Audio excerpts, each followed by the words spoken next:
Hey everybody, I hope you're doing well. I hope you had a great week, and I hope your family is also well. In the Torah portion this week, Parshas Re'eh, we read about a whole bunch of mitzvahs. Two which stand out are the mitzvah of tzedakah and the mitzvah of keeping kosher. Now regarding keeping kosher, here at Chabad Avrara, we actually had a really interesting story about that, and you can read more about that below. What I want to talk to you about today is the mitzvah of tzedakah. Tzedakah, we all know, is the mitzvah of giving money that we have away to someone else, someone who's less fortunate than us. Now, what's interesting is that the mitzvah of tzedakah is very important. It's a very significant mitzvah. It's a very important one.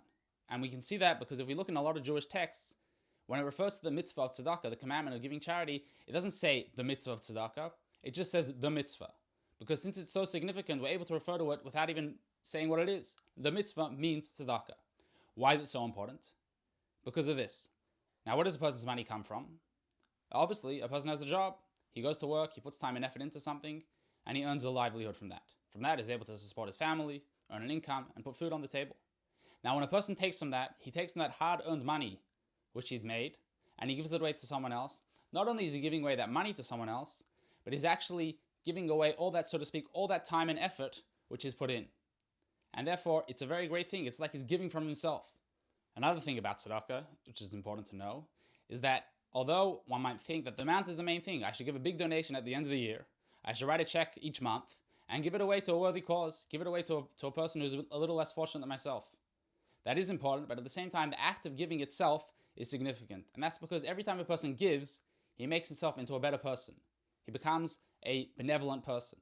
Therefore, we want to be able to give tzedakah as often as possible, even every single day. Obviously not on Shabbos, but every day during the week, we want to be able to give tzedakah. And that's so that we're able to become a more and more kind person. One last thing to mention is that it says that when we give tzedakah, we bring Mashiach closer. Mashiach is the world in a perfect state, where the whole world is able to know of Hashem's existence, to know about God. And all the mitzvahs that we do, all the good things that we do, bring the world closer to that state. But specifically tzedakah. And why is that? It goes back to the first point that I mentioned, that tzedakah is taking from a person's livelihood, from a person's time and effort. And a person's time and effort, and his livelihood, and what he spends all his time doing is really who he is. It encompasses so much of the person. All his talents, all his emotions, all his feelings. A person focuses so much on their work. And the mitzvah of tzedakah is taking all that and elevating it, which is basically the equivalent of so many mitzvahs. So many things are involved in a person's work, and is able to elevate them all in one simple act. So therefore, the message you can take from this is always give. It doesn't have to be a lot. It can be a small amount, but always give and try to give every day. Have a good week and a great Shabbos.